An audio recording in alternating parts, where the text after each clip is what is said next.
Telugu Desam party Janasena కూటమి అధికారంలోకి వస్తే పవన్ కళ్యాణ్కు ముఖ్యమంత్రి పదవి అప్పగించడంపై టీడీపీ నేత నారా లోకేష్ కీలకమైన వ్యాఖ్యలు చేశారు. ఇప్పటికే హరిరామజోగయ్యతో పాటు కాపు సామాజిక వర్గానికి చెందిన పలువురు పవన్ కళ్యాణ్కు కూడా ముఖ్యమంత్రి పదవిలో కూడా వాటా ఇవ్వాలని కోరుతున్నారు. హరిరామజోగయ్య అయితే 57 ఎమ్మెల్యే సీట్లు జనసేనకు ఇవ్వడంతో పాటు పవన్ కళ్యాణ్కు 2.5 ఏళ్ల పాటు ముఖ్యమంత్రి పదవి ఇవ్వాలి.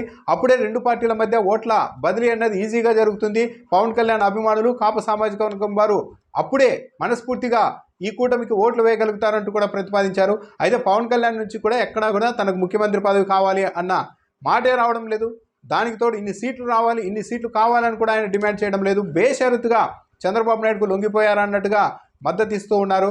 ఈ నేపథ్యంలోనే ఒక ఇంటర్వ్యూలో నారా లోకేష్ని ఇదే అంశంపై ప్రశ్నించినప్పుడు ఓట్ల షేరు పంచుకుంటున్నారు, సీట్లు పంచుకుంటున్నారు, మరి ముఖ్యమంత్రి పదవి పంచుకోరా?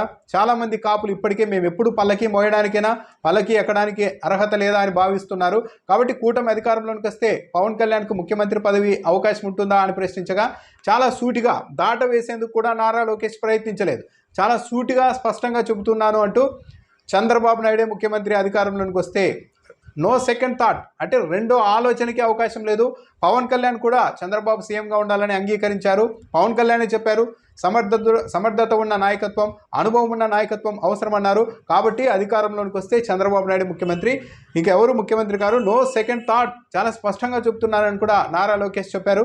సో దీన్ని బట్టి చూస్తూ ఉంటే హరిరామజోగే కావచ్చు, కొందరు కాపులు కావచ్చు, కూటమి అధికారంలోకి వస్తే పవన్ కళ్యాణ్కి ఎన్నో సీట్లు వస్తే ఆయన మీద ఆధారపడాల్సిన పరిస్థితులు వస్తే ముఖ్యమంత్రి పదవిలో 2.5 ఏళ్ల పాటు భాగం ఇస్తారు అని కొందరు లెక్కలు వేసుకుంటున్నారు. కానీ అలాంటి అవకాశమే లేదు అని నారా లోకేష్ చాలా స్పష్టంగా చెప్తున్నారు. సో ఇప్పుడు పవన్ కళ్యాణ్ ముఖ్యమంత్రి అవుతారేమో అని ఆలోచన ఉన్న వాళ్ళు ఎవరికి కూడా ఇక ఆలోచన అవసరం లేదు అని కూడా నారా లోకేష్ చెప్తున్నారు.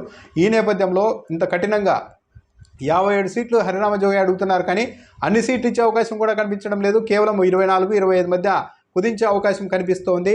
అతి తక్కువ సీట్లు ఇస్తున్నా ముఖ్యమంత్రి పదవిలో వాటా లేకపోయినా పవన్ కళ్యాణ్ మాత్రం టీడీపీతోనే కొనసాగి తీరుతానని ఆయన అయితే స్పష్టంగా ప్రకటిస్తున్నారు. ఇలాంటి సమయంలో పవన్ కళ్యాణ్ ముఖ్యమంత్రి అయ్యే అవకాశం లేనప్పుడు కాపు సామాజిక వర్గం వారు కావచ్చు, పవన్ కళ్యాణ్ అభిమానులు కావచ్చు, మనస్ఫూర్తిగా ఈ కూటమికి ఓట్లు వేస్తారా? హరిరామజోగి చెప్పినట్టు ఓట్ల బదలాయింపు ఈ రెండు పార్టీల మధ్య, ఈ కూటమి మధ్య సఖ్యంగా సాగుతుందా లేదా అన్నది చూడాలి.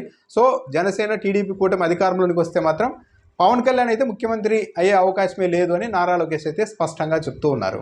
ఒకవేళ జనసేనకు వచ్చే ఎన్నో సీట్ల మీద ఆధారపడి గవర్నమెంట్ ఫామ్ చేయాల్సి వచ్చినా కూడా ఎక్కువ రోజులైతే ఆ పరిస్థితిని చంద్రబాబు నాయుడు ఉన్నిచ్చే పరిస్థితి లేదు. ఒకవేళ అధికారంలోనికి వస్తే కేవలం గవర్నమెంట్ ఫామ్ అయి ప్రమాణ స్వీకారం చేసిన తర్వాత ఇతర పార్టీల నుంచి కొందరు ఎమ్మెల్యేలను తీసుకొని తనకు తానుగా స్టెబిలైజ్ అయ్యేందుకు తెలుగుదేశం పార్టీ ప్రయత్నిస్తుంది. కానీ ఎక్కువ రోజులు జనసేన పార్టీ మీద ఆధారపడేందుకు కూడా ఆ పార్టీ నాయకత్వం మొగ్గు చూపదు.